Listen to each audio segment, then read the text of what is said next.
안녕하십니까. 제주도 부동산 TV에 오신 걸 환영합니다. 그럼 지금부터 초보도 할 수 있는 좋은 땅 고르는 방법에 대해서 소개해 드리도록 하겠습니다.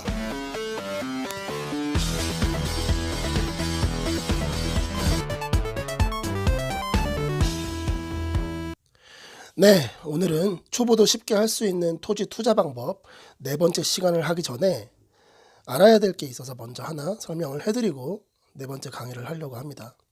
알아야 될 것은 지목이라는 것인데요. 대한민국에 있는 모든 땅들은 지목이라는 게 있습니다. 그럼 과연 지목이 무엇이냐? 지, 땅, 목, 목적, 땅의 목적을 얘기를 하는 것이죠. 이 땅을 지금 어떻게 쓰고 있다라는 목적을 나타내는 표시인데요. 여기 지금 사진을 보면 전, 대, 학교용지, 도로, 임야 등등 여러 가지가 나와 있죠. 이 지목은 우리가 토지 투자를 하는 데 있어서 굉장히 중요한 요소입니다. 그렇기 때문에 알아야 하는데 지목은 총 28가지가 있어요. 근데 28가지를 우리가 다 알 수는 없고 우리한테 필요한 몇 가지만 한번 알아보도록 하겠습니다. 지목은 필지마다 하나씩 설정되며 토지의 성격, 용도 등을 나타낸다고 적혀 있죠. 이렇게 보시면 여러 가지 나와 있는 것을 볼 수가 있습니다. 그럼 하나씩 알아볼 텐데요. 첫 번째는 전입니다. 이 한자 아시나요? 밭전자죠. 밭을 얘기하는 겁니다. 전은 밭, 어렵지 않죠? 물을 상시적으로 이용하지 아니하고 곡물, 원예정물, 약초, 뽕나무 등등등 식물을 주로 재배하는 토지와 식용을 위하여 죽순을 재배하는 토지를 전이라고 한다고 하네요. 설명 어렵죠? 그냥 밭을 전이라고 하는 겁니다. 그렇게 알아두시면 되고요. 두 번째는 답입니다. 답, 논을 얘기하는 거죠. 논, 어렵지 않죠? 물을 상시적으로 직접 이용하여 벼, 연, 미나리 등의 식물을 주로 재배하는 토지. 모르겠고 그냥 논. 세 번째는 과수원입니다. 사과, 배 등등등 과수료를 집단적으로 재배하는 토지와 이에 접속된 저장고 등 부속시설물의 부지. 다만 주거용 건축물의 부지는 대로 한다. 어렵죠? 과수원. 과수원, 쉽게 말하면 과수원. 그냥 나무 있고 이렇게 배나무, 사과나무 있는 그런 땅 있죠? 그런 땅을 과수원이라고 합니다. 네 번째는 목장용지입니다. 목장용지, 어렵지 않죠? 목장 얘기하는 겁니다. 축산업 및 낙농업을 하기 위하여 토지를 조성한 토지, 가축을 사육하는 축사 등의 부지, 이와 접속된 부속시설물의 부지. 말은 어렵지만 결국 목장을 얘기하는 겁니다. 다섯 번째, 임야. 산림 및 원야를 이루고 있는 수림지, 중림지 등의 토지. 임야, 한마디로 산 얘기하는 겁니다. 산하고 들, 어렵지 않죠? 임, 야가 그걸 뜻하는 것이죠. 산하고 들을 임야라고 한다. 다음은 대라고 되어 있죠. 보통 우리가 얘기하는 대지를 얘기하는 것입니다. 한번 읽어볼까요? 영구적 건축물 중 주거, 사무실, 점포와 박물관, 극장, 미술 등 문화시설과 이에 접속된 정원 및 부속시설물의 부지. 쉽게 얘기하면 건물이 있는 땅이라는 뜻입니다. 그리고 국토의 계획 및 이용에 관한 법률 등 관계 법령에 의한 택지 조성공사가 준공된 토지. 이거는 이제 그 택지를 만들었을 때 빈 땅이지만 거긴 언젠가 건물이 들어설 땅이기 때문에 대지로 해놓는다 라는 뜻입니다. 보통 우리가 이제 어디 개발이 안 된 곳을 개발할 때 이렇게 네모 반듯하게 땅을 잘라서 많이 놓죠. 그리고 거기는 이제 지목을 대지로 설정해 놓습니다. 건물이 없더라도. 왜냐? 건물이 들어설 땅이기 때문이죠. 그렇기 때문에 대지로 해놓는 것입니다. 대지, 건물이 있는 땅을 얘기하는 것입니다. 다음은 주차장. 주차장 어려우신가요? 어렵지 않죠? 차 세우는 곳, 주차장이라고 합니다. 근데 이런 땅은 제외한다고 하네요. 노상 주차장 및 부설 주차장. 건물에 딸린 이런 부설 주차장 이런 데는 주차장으로 안 본다는 거죠. 자동차 등 판매 목적으로 설치된 물류장 및 야외 전시장. 어렵지 않죠? 자동차 팔려고 이렇게 차들 막 전시해 놓은 그런 데는 주차장이 아니라는 뜻입니다.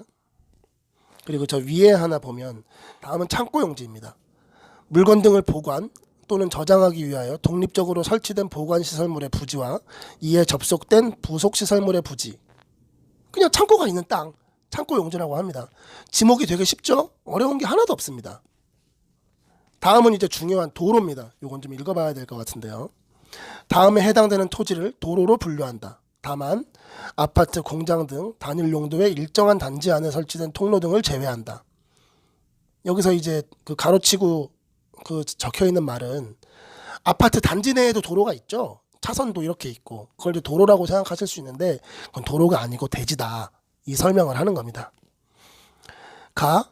일반 공중의 교통 운수를 위하여 보행 또는 차량 운행에 필요한 일정한 설비 또는 행태를 갖추어 이용되는 토지.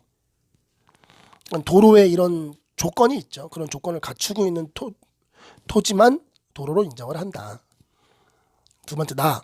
도로법 등 관계 법령에 의하여 도로로 개설된 토지. 도로로 개설되면 도로라고 합니다. 당연한 말이죠. 아. 다. 고속도로 안에 휴게소 부지. 고속도로 안에 휴게소는 대지일 것 같죠. 하지만 고속도로 안에 있는 휴게소 부지이기 때문에 거기는 도로랍니다. 고속도로 안에서 만약에 교통사고가 나도 거기는 도로에서 교통사고가 난 걸로 인정을 받겠네요. 두 필지 이상의 진입하는 통로로 이용되는 토지. 그러니까 어떤 땅으로 들어가야 되는데 이제 땅 2개 정도 이상 진입을 하는 토지를 도로라고 한다. 이것도 뭐 어렵지 않죠. 왜 도로가 중요하냐면 도로에 붙은 땅을 우리가 사야 되기 때문입니다. 근데 이 땅이 이렇게 도로처럼 생겨 있긴 하지만 도로가 아닌 경우도 있다고 했죠. 그렇기 때문에 우리는 도로가 붙어 있는 땅을 사는 게 투자 가치가 있기 때문에 이 도로는 정확히 알고 계셔야 합니다. 다음은 묘지인데요. 이건 이제 제주도에 국한된 경우가 많습니다만 제주도에는 묘지가 산발적으로 있습니다. 이렇게 문중 묘지도 있고 아니면 이런 공동 묘지도 있긴 하지만 제주도의 대부분 묘지들은 그냥 밭에 널려져 있어요. 그렇기 때문에 우리는 묘지가 없는 땅이 훨씬 더 좋은 땅이죠.